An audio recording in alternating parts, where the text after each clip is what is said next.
Okay, I think we're live. I will have to stay right in the center so that that light doesn't overpower everything, but I just like the pink glow that it gives. So, hello. Good morning, everybody. I'm really tired. I'm never up this early, so you know, it's gonna be a struggle bus for me, but it's fine. It's gonna be fine. We're gonna go through it. It's gonna happen. So thank you so much for coming. If you're watching this replay and you can't make it live here, then thank you so much for being here. Today we're just gonna be talking about The Shadow of the Wind by Carlos Ruiz Zafon. This is a translated book, translated from Spanish by Lucia Graves. So, if you're not familiar, I recently started a book club called Lit in Translation, where we read translated works across all different genres. I love translated fiction, and it's something that I want to read more of, and then discuss during live shows. I did have a co-host this month, but unfortunately, she was having some family something unexpected came up. So she's not able to join me. And I still wanted to have this live show go on because something similar happened last month and we weren't able to talk about vagabonds. So I didn't want that to happen again. So here we are. But yes, I'm excited to discuss this with y'all, if anyone's here or not. Thank you, Ben. So, hey there. How are you doing? Good morning. He's currently actually making coffee right now. I really appreciate that because I'm still half asleep. Sadly, I haven't read The Shadow of the Wind yet, but I'm very excited. No worries, we're going to have a non-spoiler section where I just give you some thoughts, and then after that, I'll let you know when we get into spoilers in case you don't want to be here for that. Oh, thank you. That's really sweet. I really appreciate it. So let's see. Here we go. So, The Shadow of the Wind. I also asked some discussion questions over, or put up like a question poll thing on Instagram to see if y'all had any questions. I did get one, so we're gonna talk about it later.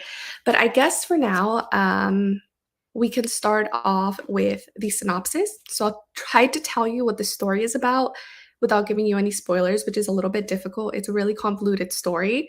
And then I'll give you my star rating. And then we can talk about non spoiler things, what I liked, what wasn't great about it, or, just some of the issues that I had with the book. And then after that, we can go into spoilers. So I ended up actually really loving this book. I can see why it's a fan favorite. I can see why so many people love it.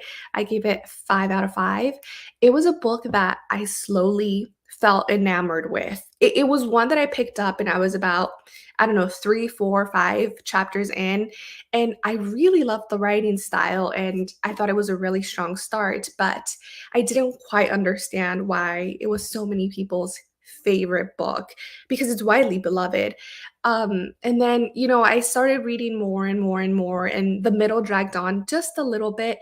And then I got to the end, and like a tear came out of my eye when I finished the book. And it was at that point in time that I realized that I just fell in love with the characters and the writing and the method of storytelling. And it was just a story that was really impactful. And then a few days went by, and the more I thought about it, all of the different themes really resonated with me. And I just thought it was great the way that certain themes were brought up. So I ended up really loving it. That's not to say that I don't have issues or problems with it, which I will get into a little bit more. There are some things that really do need to be pointed out, especially if you've never read it before. Some trigger warnings that I've actually never heard anybody talk about. I thought this was going to be a very light and fluffy read just because people don't usually talk about content warnings for The Shadow of the Wind, but there's some pretty graphic stuff in here that I wasn't expecting. So that was really interesting to me. Hi, thank you for coming. Oh, Ben's coming with some coffee. Thank you so much. Um, So, yes, even though I ended up really loving it, there were a couple of different things that I wanted to point out. So, that being said, let's start off with a little bit of a synopsis. So we have our main character, Daniel, and he's really struggling. His mom had recently passed away, and so his dad brings him to this like bookstore underground place called the Cemetery of Forgotten Books, and he says that he can go ahead and pick out any of the books that he wants and that he will be its companion, the protector of this book. And so Daniel chooses a book by an author called Carax. I don't remember the first name of the author. Um, and he falls in love with this book. And then he decides that he wants to read more books by this author and realizes that they have been systematically destroyed, burned, wiped out, and he may have the only and last remaining copy of The Shadow of the Wind, of this book by this author that unfortunately never really amounted to any fame or status while they were alive because they are now presumed dead. Um, and so then Daniel starts this other figure who is in Corax's book, starts to follow Daniel and demand to have this book from him. And then he goes on this like giant mystery plot where we're trying to find out what happened to Crocs's books, who is this man that keeps destroying them, and ultimately what happened to Crocs himself because he just happened to disappear. He was like left in an unmarked grave or something like that, and it just gets so convoluted. Along the way, we have so many side stories and side plots and characters, and it's just like one giant mystery set in Barcelona. The writing I thought was really beautiful. There's a lot of purple prose, but in my opinion, it's not overly done. The one story that I want to compare it to is The Starless Sea. They're very similar in that they talk about storytelling. It's about stories within stories and about the love of books. And even though but but the Starless Sea for me in particularly, I thought it was a little bit too flowery for me.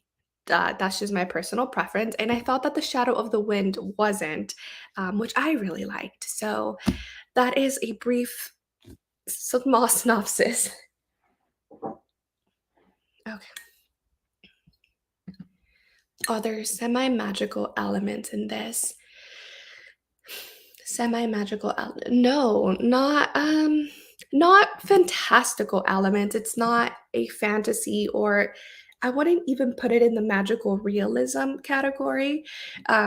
There's more it's more of a mystery with, yeah, it's more of a mystery with just very beautiful and lyrical writing. Any Yeah, no, there's no magical elements at all. I'm trying to think of some, but no. There is a figure, a central figure who is, like I mentioned earlier, destroying these books, and some people think he's the devil because he's written as the devil in Carax's book, and this figure, who is now in Daniel's life, introduced himself with that same name. So there's this sort of evil nature that is being explored, or just evil that is being explored. But no, in terms of like magical fantasy elements, we don't have any of that. I would say it's closer to a historical fiction than anything, even though it is a book that blends genres very well. Mystery, I would say a little bit of crime, historical fiction. So very, very nice. Thanks for the question. Um, so let's talk about some of the elements that I didn't really quite like about, or wasn't even really aware of in the book.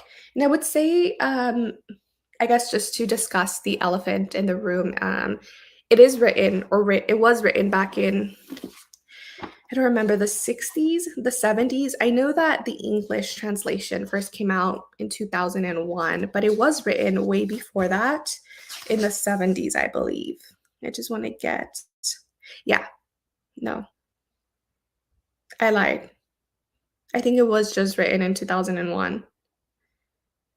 Yeah, and then translated in 2004. So my bad. Just forget I said that. So it was written back in 2001, but it is set in the 1940s, so right after World War II and or during World War II. And because of the time period that is set in, it's steeped in a lot of sexism and misogyny, and a lot of the female characters are either have no agency or they're killed off or something really bad happens to them. So I did want to mention that there is blatant sexism and misogyny in the book. It is written in the 1940s. And so I, I'm struggling with this because there's other books that I read where I just can't keep reading because of the way that women are being portrayed and described. And I was talking to Ben about this, and I'm so upset he hasn't read the book. Not upset, but I wish he would have read the book. And I can't remember where I tabbed it, but there was one line in particular where they're talking about women reading books. And there's a character in the book who he's really funny, but he's also a little bit misogynistic. And he says, "Oh yeah, only women read books. You know, that's not like a manly thing to do. Only people who are lazy and don't work and women read books." And I feel like the way that even these little things are being brought up, they're brought up in almost a sarcastic tone. And maybe I was reading it the wrong way, but that's how I interpret it because it's a book about books and it's a book about people loving books. So it almost came off as sarcastic. So there's instances like that, but then there's instances where no characters are actually being sexist and misogynistic. So maybe that's why I can stomach it a little bit better than other books, just because some parts felt like there was at least a little bit of sarcasm in there that I can kind of get behind. Um, it's interesting to hear your thoughts. I have mixed thoughts, especially around the trigger warnings, and they felt they were there for shock and didn't give the women any agency. Yeah, yeah, no, I definitely agree. And so to go in, if you haven't read the book, um, some content warnings are um, rape, sexual abuse, domestic violence, and then just general misogyny and sexism. And yeah, I agree. I didn't feel like those elements were entirely necessary in the book, and the plot could have definitely progressed without having explicit, I guess, violence showed or described. It could have just been mentioned offhand. It didn't really have any value or add any value to have these elements be described in detail. So I definitely agree. However, after 2 years, I do find myself thinking more and more about the parts that I liked. Yeah, that's that's where I found myself, especially the days after reading it. It's a book that I keep thinking back to and back to and back to, and one that I already want to reread because I felt like there were some parts that would, I don't know, it would add value for me to reread this book. And I don't feel that way about many books. So it's one that I definitely want to reread and has a lot of rereadability, I guess. Um, so another thing that I'm trying to think of the things that I didn't quite like or I should mention in case you haven't read the book. If there's anything else that y'all have, please leave it down in the comments or bring it up. I'm just trying to think. Oh, there was one part. So I guess the point of view that it's told in. So the story is told from Daniel's point of view, and but we delve into other people's lives. Uh, And because of this way of telling the story, there was a little bit of a problem with pacing. So the beginning and the middle really dragged for me, and then the end really just picked up. But then there was also, for me, problems with the way that time was presented in the book. So Daniel is supposed to be really young at the beginning of the book, but he doesn't really read like a young kid. And maybe this is also, based in its historical context. In the 1940s, kids grew up faster because our expectancy was lower and, we didn't have all of these labor and child laws where, like, kids couldn't work. And I know it's not, I know we're talking about pretty well-off characters and stuff, but I mean, I think that's why maybe he didn't read so young, because I guess people grew up faster in the 1940s. So that was one thing. But then also we skip large periods of it's divided into like different years as Daniel is growing up. And it just feels like we spend more time in certain areas than others, specifically at the beginning of the book. So it feels, by the time I was halfway through the book, in my head, Daniel was still like 10 or 11 years old, but he was a lot older. And then there's a lot of, Daniel's like a very like male gazy type of character. So it was really weird also to read from the point of an 11-year-old and have him sort of sexualize women at such a young age. So that whole element there is also interesting. A little too much dedication to the historical context. Yeah. Yeah. There is also the huge incest warning. Yes. Without getting into spoilers right now, there is an incest plot line that is not ever really acknowledged or challenged after we learn about it. So there is that in case. Um, so with that, I will go ahead and go into spoilers. So if you haven't read the book, I'm so sorry. You can come back and finish the live stream later on. So yes, we will go ahead and jump into spoilers. Since the incest thing was literally just brought up, I was shocked when that when that was revealed in the book. One, I didn't see it coming, and I wanted to throw my book once I read that. And I wonder if the reason why it wasn't challenged or even acknowledged was because she was already dead, and what why do I forget his first name? Carix. Um, Maybe he just, I guess the other characters, maybe, I'm guessing, felt that he already had a very tragic life and they didn't want to tell him that that was his sister and that it was, his baby was a product of incest. Maybe that's why. That's like the only reason that I can think of why it wasn't mentioned, at least by the other characters. But I mean, overall, the author doesn't address it either. It's like, yeah, by the way, it's incest and that's it. Bye. That was really weird to me. And I think it was one of my least favorite parts of the book, just because it also didn't have to happen that way. I feel like the loose ends could have been tied up better without having that particular plot line, unfortunately. Thank you. So talking about favorite characters, one of them was Fermin. He was a character that over the course of the book, I really learned to love. He was really endearing, even though he has, major flaws. He's definitely a flawed character. Also one that went through a lot of different stuff. All of these characters were just they went through so much. So Fermin was really funny. He was definitely the comedic relief, which I enjoyed during different parts of the book, especially the slower parts. And I read the book in Spanish. Sorry, in English. What am I saying? I read the book in English, but I've heard from some of my friends who speak Spanish and who read in Spanish and have read this in Spanish that the comedic element, and with Fermin specifically, just Fermin's character, is at a completely different level because a lot of the lines didn't quite translate well. So maybe that would be a project for me later on this year to read the Spanish version and see how they compare and see if any of the elements that I particularly didn't like in this book are either challenged in Spanish or just written in a different way that give more context.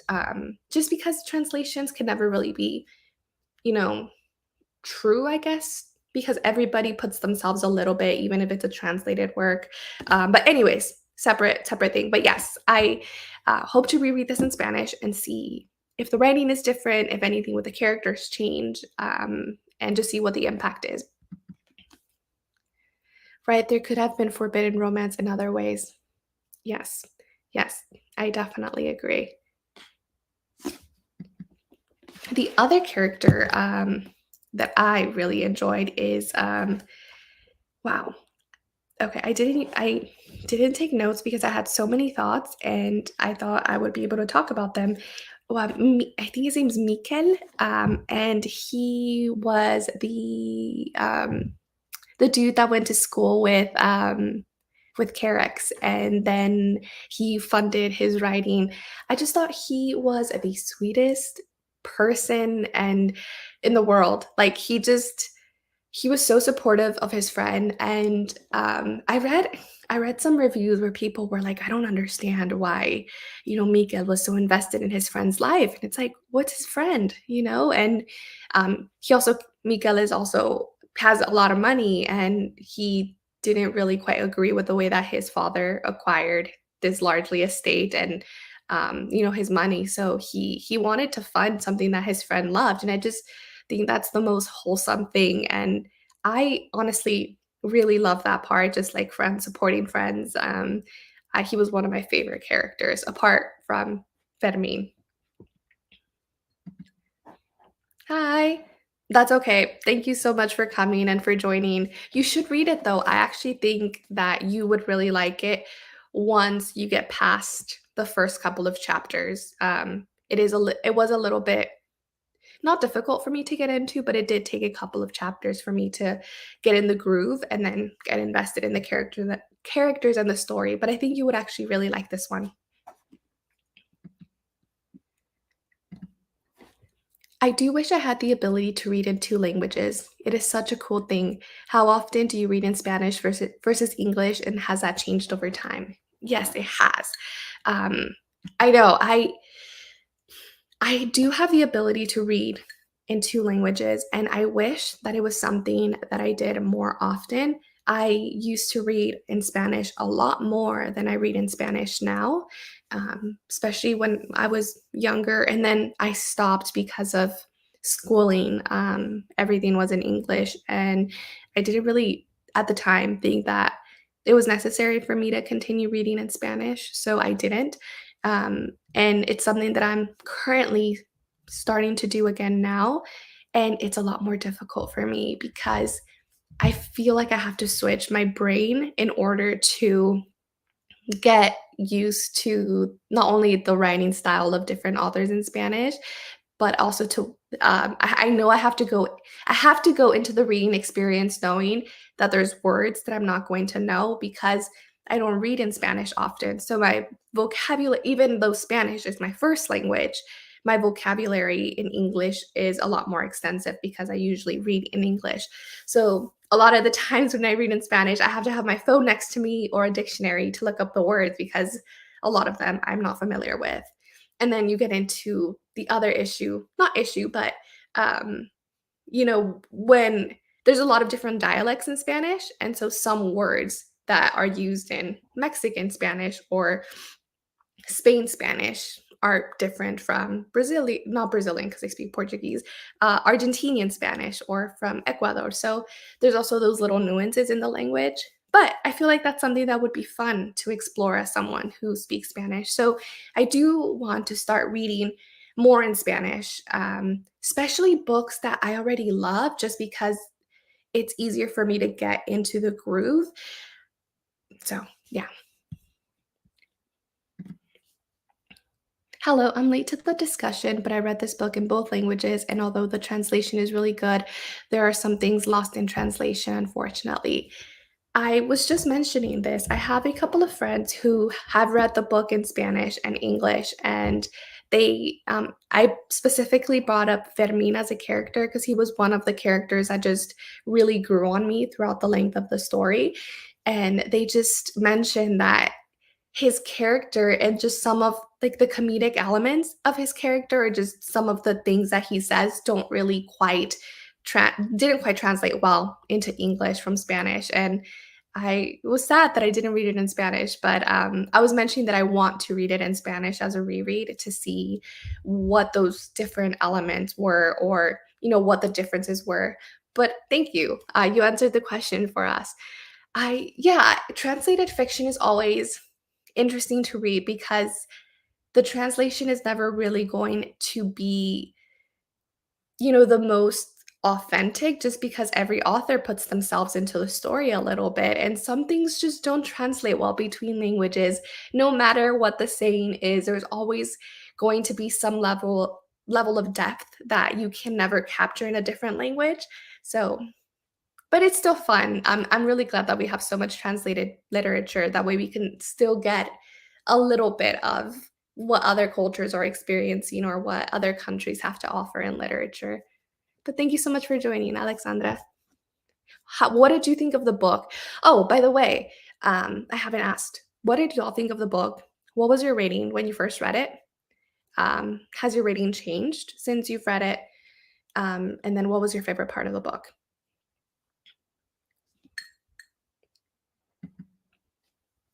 I am not fluent in both, but many of my friends and family speak French, and they say the same about Canadian and France French. Yeah, so Ben actually grew up in Canada and he had to learn French, even though he grew up in Vancouver, not in the French speaking parts of Canada. But he says a lot of like specific Canadian words, even in English, which is interesting.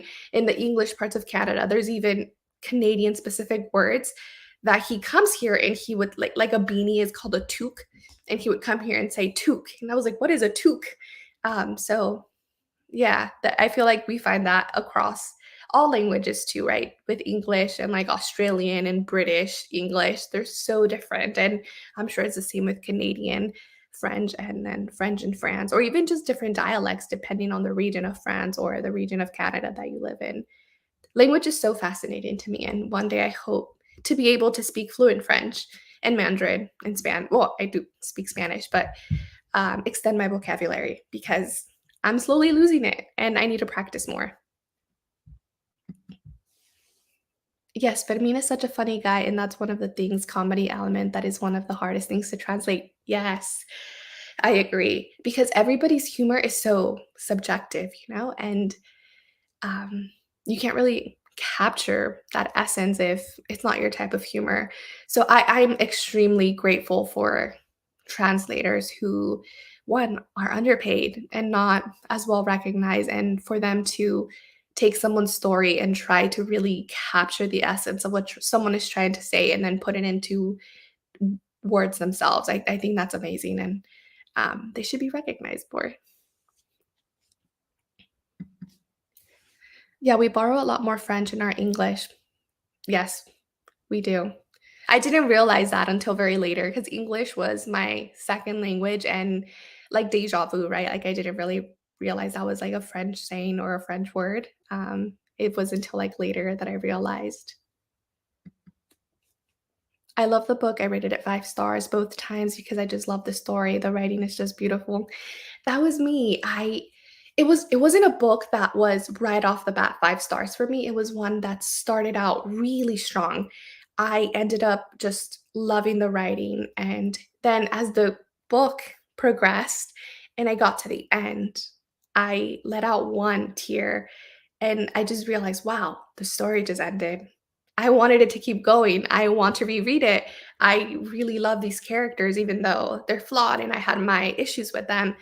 And I just yeah, that's exactly how I felt at the end. I just knew that it was gonna be I just knew it was a 5 star read because I wanted to reread it. I knew I loved the characters, I loved the writing, and just the whole setting in Barcelona.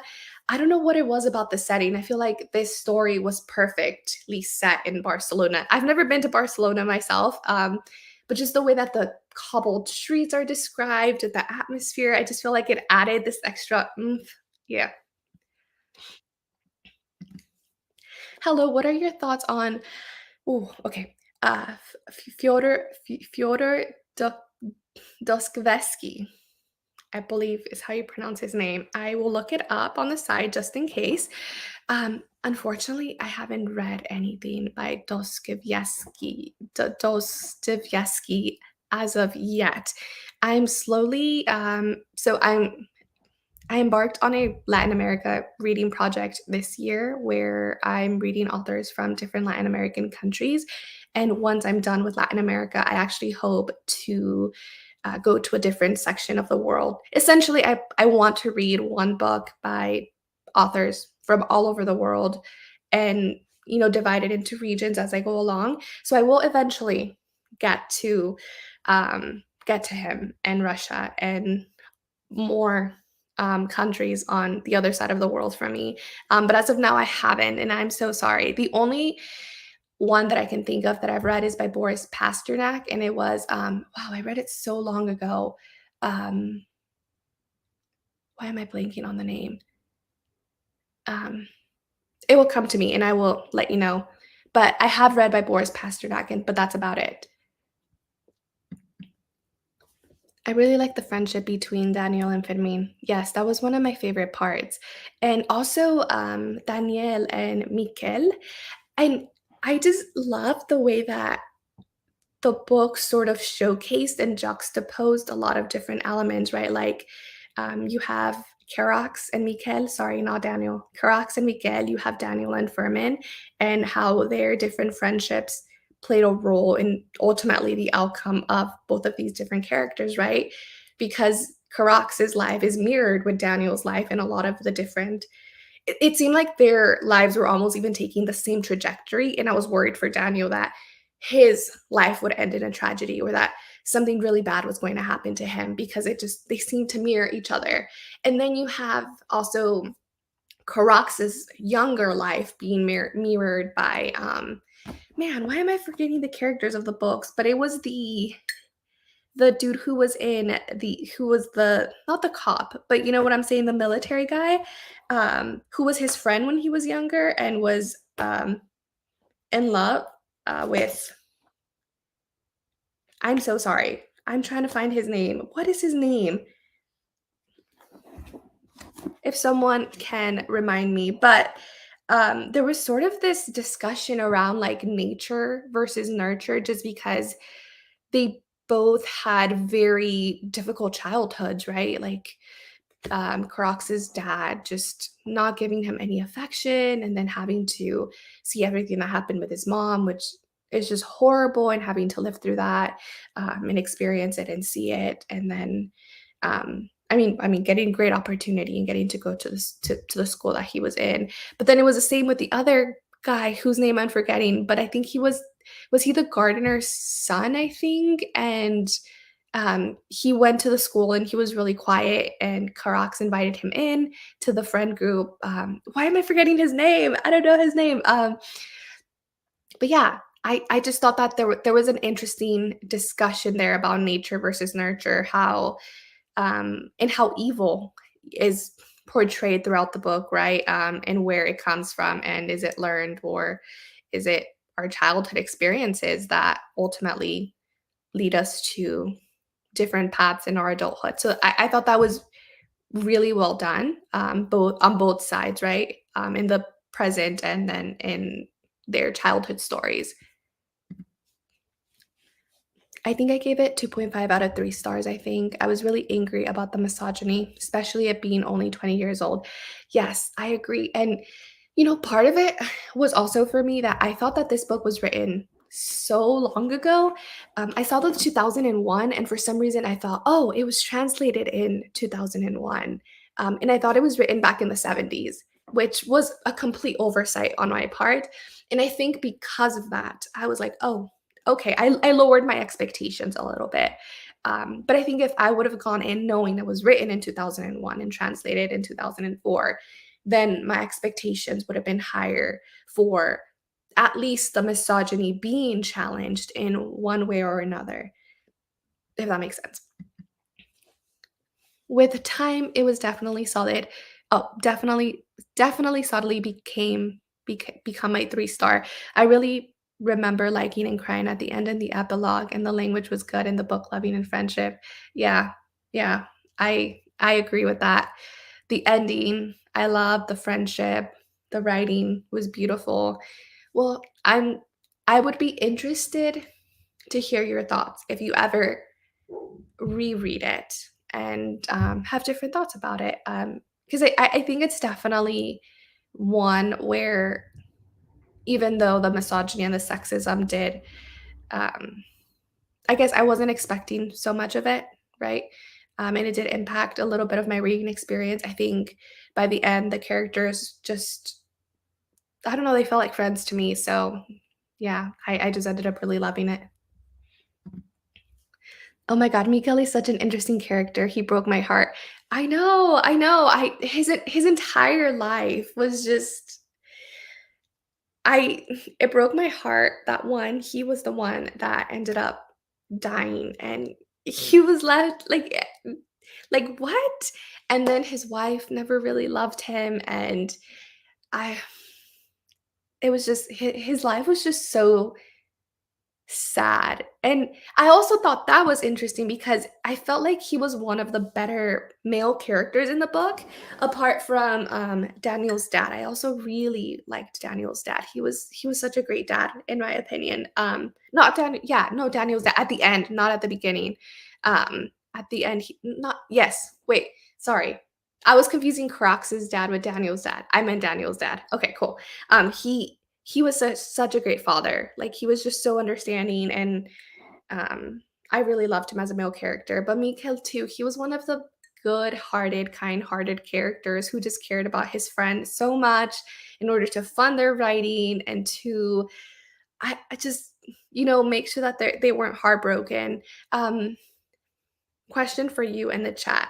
So, knowing that Mikhail hid, we talked about the incest earlier, and I think the reason that no one ever told Karax was because he had already suffered a lot and he had already gone through a lot. If you were his friend, if you were Mikkel, would you have told him? Would you have made a different decision from him and told him about it? Yeah, I'm curious to know. I really want to reread this book. I forgot a lot of the characters. I read this book a couple of years ago. Yeah, I mean, I just finished it a little bit over a week ago, and I already forgot the characters' names, and I feel really bad. I'm just terrible with names. I don't know if I have, like, short-term memory loss or something like that, but just names are really difficult for me to remember. Not just people names, but, like, names of cities, streets, like, ice cream flavors, just anything. Just names, for some reason, I have a really hard time remembering. I have to write them down over and over for me to remember them, and I feel really bad. So thank you so much for everybody that came. Do y'all have any other questions that you'd like to discuss or anything else that you want to bring up? I think I mentioned this earlier, but I did put up a little question box on Instagram to see if y'all had any discussion questions beforehand. And someone did ask a question, so I'm just going to pull it up. Okay. So it says, is the Shadow of the Wind a particular genre, or is it more of a blend of genres? And if so, what kind? I would say it's definitely mainly historical fiction, just because of the time period that it's set. It's in the 40s in Barcelona, but there are other types of elements in the book. There's elements of mystery. There's elements of, even, I would say, gothic horror, like, just tiny, like, barely there. It's more about the tone, and then again, these, like, allegorical sort of, mentions of, like, the devil and the good versus evil and the nature versus nurture. There's a lot of these different types of elements. So definitely historical fiction, definitely a little bit of a mystery. But overall, I feel like it's a book that does hit a lot of different genres, and it's I think that if you're someone that is thinking about reading it and you're focusing on the type of genre, I would actually say focus on the writing, because if you don't like the writing, I don't think you will like the book, because it just kind of builds on itself. And then again, the characters. If you don't like the characters, I don't think you're going to like the book. I will say that the pacing does get better near the end of the book, so if that's something that if where you're reading it and you feel like it's very slow, it does pick up gradually. I would have told them. Yeah, I don't know what I would have done. I think I would have probably kept it to myself as well if I felt like my friend would have never found out, if that makes sense. Or I would have visited him years later and let him know. Um, because especially at such a young age, and when you want your friend to restart their life and really just take a different trajectory, maybe right then and there wouldn't have been the best time. But I think I would have saved it for a later time, a couple of years later, and then let him know. Miguel was such a complex character and one of the good ones. Yes, he was one of the good ones, and his life ended also so tragically. Yeah, I read it in January of 2020, so I don't remember all of the nuances or character names. Yeah. I mean, like I said, I read it a week ago and I can't remember the name, so, thank you for coming and chatting with me. I would say mystery, but also historical fiction. Yes. Yes, definitely. And, I didn't realize that it was going to be a mystery when I first picked it up. I actually had no idea what The Shadow of the Wind was about. Separate question for y'all that have read this book and maybe continued the rest of the books in the Cemetery of Forgotten Books. Do you have to read them in order? That is a question that I want to know. Should I jump into because I think Angel's Game after this is a prequel, right, to The Shadow of the Wind, and then the third one whose name I already forgot um, is about I think Fermin. Yeah, but I think you can read them out of order, right? Correct me if I'm wrong. I would say it's probably literary fiction, as it is more about the themes, writing, and characters rather than the plot. Yeah, I agree. I guess I'm so used to reading literary fiction where the books I feel like recently, at least the books I've picked up, have been a lot shorter in the literary fiction category. That when I see a longer book, I'm like, oh, historical fiction. So yeah, you're right. It is literary fiction with elements of historical fiction and mystery because it is very theme heavy.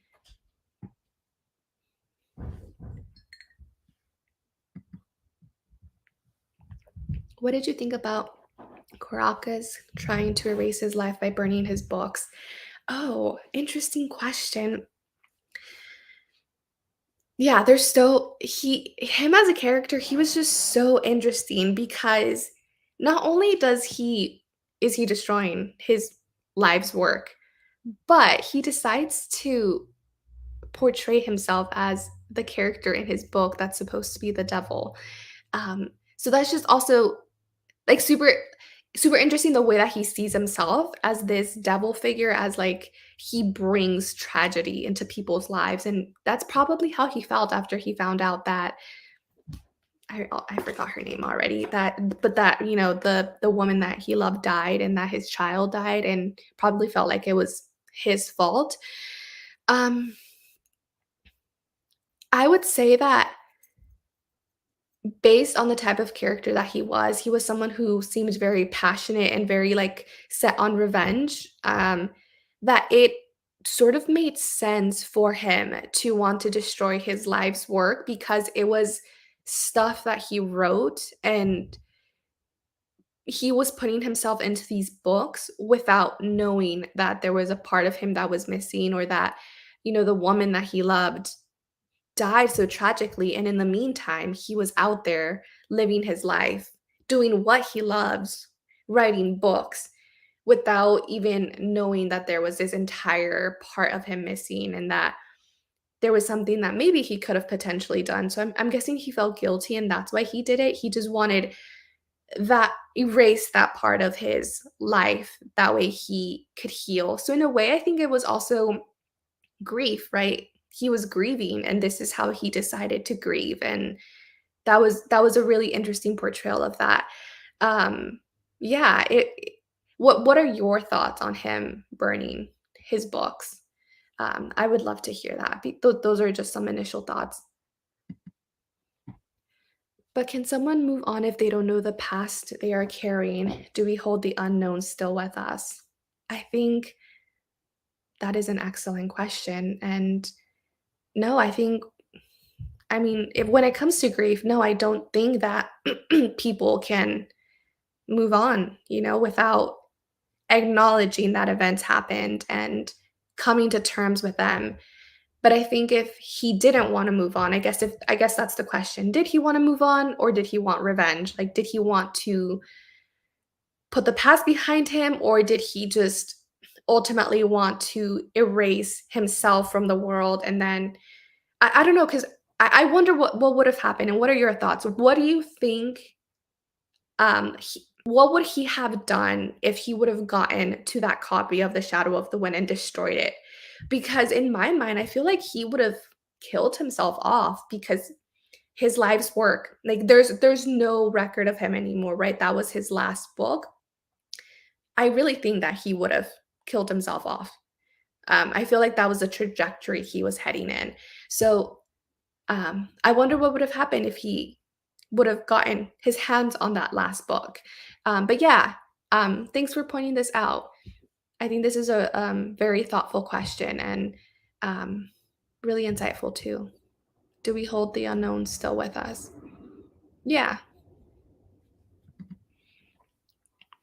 I don't know about the order. I've read Angel's Game and did not like it as much, but the writing was still beautiful. The third book is about Fermin and when he was in prison, I believe. Oh, I feel like that one's going to be a hard one to read then. Um, I wonder if also there if the book is going to be graphic with the violence because I know Fermin went to a lot through a lot and he had PTSD and I I just I think I'll read some reviews before jumping into that one just in case there's any content warnings. But thank you. I will probably read them in order just because I don't know if we can read them outside of the writing order. I thought Angel's Game was about his son. I was thinking of reading it, but sad to hear you didn't like it. I haven't, I think, yeah, Alexandra said she didn't love it as much, but the writing is still beautiful. So if you do like the writing, then um, might be one to pick up. I still haven't read it. So I'll definitely first reread The Shadow of the Wind in Spanish, and then if I like the way that the books are written in Spanish better, then I will jump into Angel's Game and read it in Spanish. I agree he was grieving, but he took it to the extreme. Like he thought the world would be better if there was no trace of him left. Yeah. And um I think we all also grieve in different ways. And so I can't really put myself in his shoes, but to be pushed, I guess, to the limit where you feel like you have to erase yourself from the world is tragic and horrible. And I wonder if there was also if it was an influence also of the way that he grew up and the way he was raised, right? Like his dad wanted nothing to do with it. Well, not his real dad, but his like the dad figure that he had, not his biological father, I mean. He just never wanted to be around him, didn't want to claim him as his son, made his life difficult. And then he saw the way that his mom was treated. And so, in a way, he just maybe didn't feel tethered to anyone. He didn't really feel like there was anyone willing to love him in the world anymore. So he lacked love. And even though Mikel was there, right? I feel like Mikel was really supportive. It's maybe he just didn't feel supported, but yeah, he did take it to the extreme. And I can't imagine what it's like to be placed in that situation where you are trapped in a way that you feel like you need to take it to the extreme. That's extreme loss that I hope I never face. I think that was his plan to destroy the books and then kill himself. Yeah. Yeah, I definitely feel like if he would have gotten to that last book, that's what would have happened. Definitely. Angel's Game is not about the Sampier family, but they are mentioned. Okay, that's good to know. I would love to. keep revisiting these characters in different books. So, I guess the last thing I'll ask is, I know we talked about Carax for a little bit, and why he was destroying his books. But did y'all know, like, did you know that he was the one destroying his own books early on before it was revealed? I had, an inkling that it was him, but I was like, "No, he died." And then there was just, I can't remember what the specific plot points were, but at some point I was like, "It might be him." But it was too late for me to even guess, like, because I think it was a chapter later that it was revealed to us.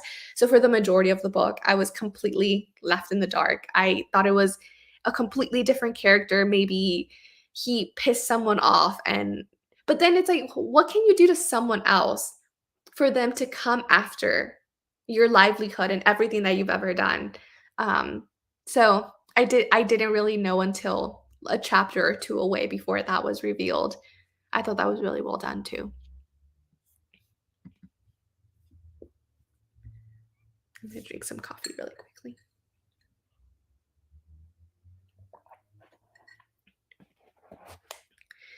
So,